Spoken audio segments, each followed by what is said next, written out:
हमने बचपन से सुना है और हमारे स्कूलों में जो है ये प्रार्थना भी होती रही है। तो मैं फिर से आप सभी का स्वागत कर रही हूँ पोस्ट बॉक्स नंबर 111 में। चलते चलते सतीश जी, मैं अब आपसे जानना चाहूँगी, जब हम बौद्ध दर्शन को समझते हैं तो हमें पता चलता है कि जीवन से जुड़ी हुई ऐसी कोई भी परिस्थिति है ही नहीं जिसकी बौद्ध दर्शन बात ना करता हो। हम चाहे पर्यावरण की बात करें, चाहे रोजगार की बात करें, या हम व्यक्तिगत स्वभाव की बात करें, और या फिर हम आध्यात्मिक उत्थान की बात करें, अप दीपो भव वाला भाव भी हमें सिखाता है बौद्ध दर्शन। मैं अब आपसे ये जानना चाहूँगी कि जब हम बुद्धिज्म को, बौद्धिक जो स्टडीज़ हैं, इन सब को धर्म से अलग देख लेते हैं, मान लेते हैं, उसके बाद अगर हमारे युवा साथी कुछ पढ़ना चाहें, इस तरह की कोई मोटिवेशनल जो क्लासेस होती हैं, सेशंस होते हैं, वो करना चाहें, तो कैसी अप्रोच उन्हें करनी चाहिए, कहाँ से वो ये सब पढ़ें, जानें? सबसे पहले तो मैं यहाँ ये सजेशन देना चाहूँगा कि विपश्यना साधना के सेंटर्स पूरे भारत में हैं। जी। आप गूगल पे जाके सर्च करें, जहाँ जो आपको रीचेबल हो, वहाँ 10 दिन का कोर्स होता है and it is free of cost. Even वहाँ स्टे भी फ्री होता है और खाना पीना भी फ्री होता है, उसके लिए देयर इज़ नो चार्ज।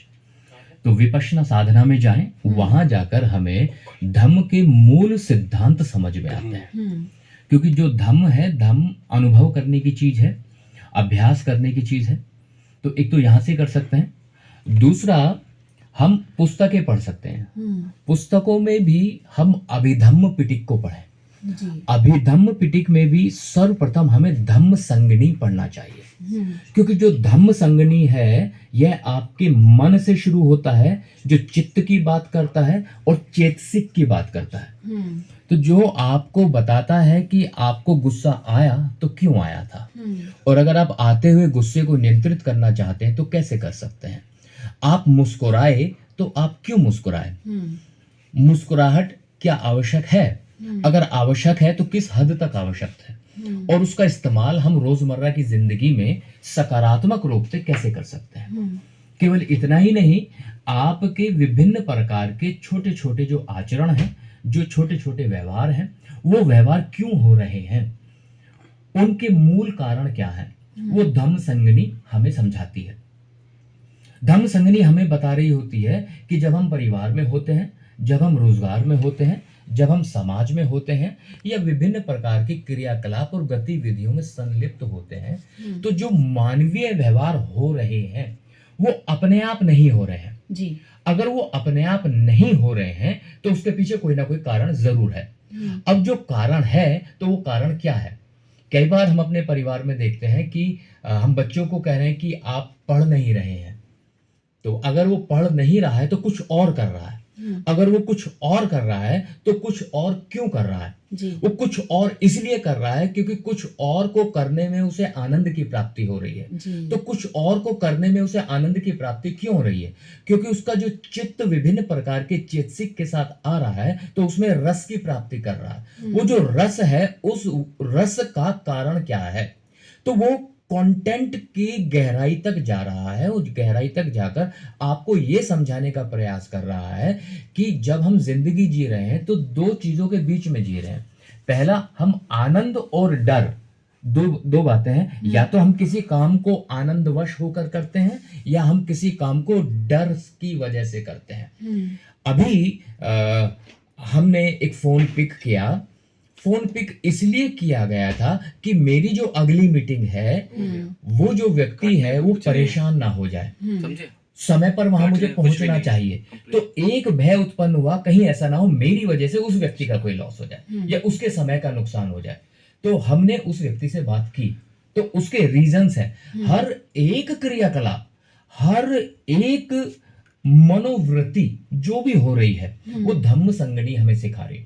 तो मैं ये निवेदन करना चाहूंगा श्रोताओं से कि आप अभिधम्म, क्योंकि बहुत बड़ा ग्रंथ है, अभिधम्म में ही जो है लगभग 50-60 किताबें हैं।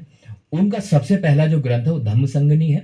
आप धम्म संगनी लें। हालांकि मार्केट में धम्म संगनी इजीली अवेलेबल नहीं है, फिर भी प्रयास करें कहीं किसी पुराने पुस्तकालय में मिले। जी। और अगर नहीं भी मिल पाती है तो एक बड़ा अच्छा तरीका आजकल आ गया है, आप एआई से पूछें। एआई आपको धम्म संगनी के बारे में 100% शुद्ध विचार तो नहीं बताता, बट फिर भी वो लगभग 70 से 80% आपको जानकारी दे देता है, जिससे आपको एक अंदाजा लग जाता है कि धम्म संगनी नाम का ग्रंथ मेरे मानवीय व्यवहारों में मानवीय मूल्यों को ध्यान में रखते हुए मानवीय मनोस्थिति को उच्चतम कोटि तक कैसे ले जा सकता है, ये उसमें निहित है। तो मैं तो निवेदन करूंगा, छोटी छोटी जो पुस्तकें मार्केट में अवेलेबल हैं जी। उन्हें खरीदने के बजाय आप ये लें।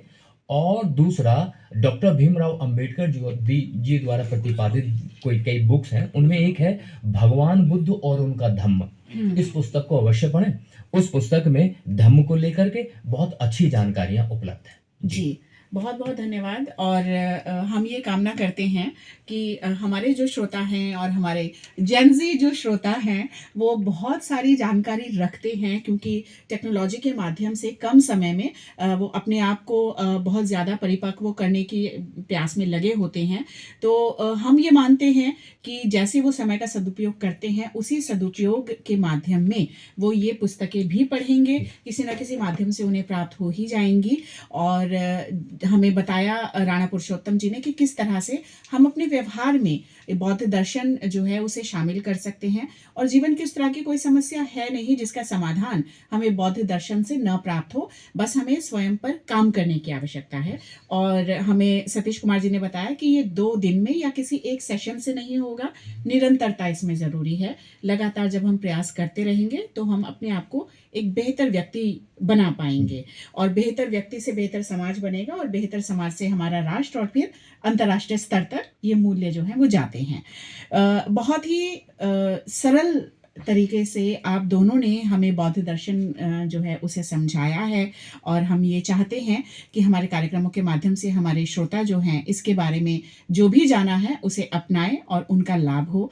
आज आप हमारे स्टूडियो में आए, आपने हमें समय दिया, इसके लिए मैं आप दोनों का बहुत बहुत धन्यवाद प्रकट करती हूँ। प्रोफेसर राणा पुरुषोत्तम, बौद्ध अध्ययन विभाग, नव नालंदा महाविहार, संस्कृति मंत्रालय, नालंदा से आप जुड़े हैं, और लगातार जो है वो बौद्ध दर्शन आपके माध्यम से प्रसार भी पाता है, और आज हमारे स्टूडियो में भी आप आए, आपने हमें समय दिया, बहुत बहुत धन्यवाद आपका। धन्यवाद। और बहुत बहुत धन्यवाद सतीश कुमार जी आपका। कॉर्पोरेट ट्रेनिंग ऑर्गेनाइजेशन जो है वो आपका है, और आपके माध्यम से हमारे युवा साथी जो हैं वो बौद्ध दर्शन को समझ पाते हैं और प्रयास कर पाते हैं उसे अपने व्यवहार में उतारने का। तो आपने हमें समय दिया, हमारे स्टूडियो में आए, बहुत बहुत धन्यवाद। बहुत बहुत साधुवाद। तो श्रोताओं, आज हमने पोस्ट बॉक्स नंबर 111 में बौद्ध दर्शन की समसामयिकता समझी। कार्यक्रम संयोजक प्रमोद कुमार वत्स और कार्यक्रम प्रस्तुतकर्ता शाहनवाज खान के साथ मैं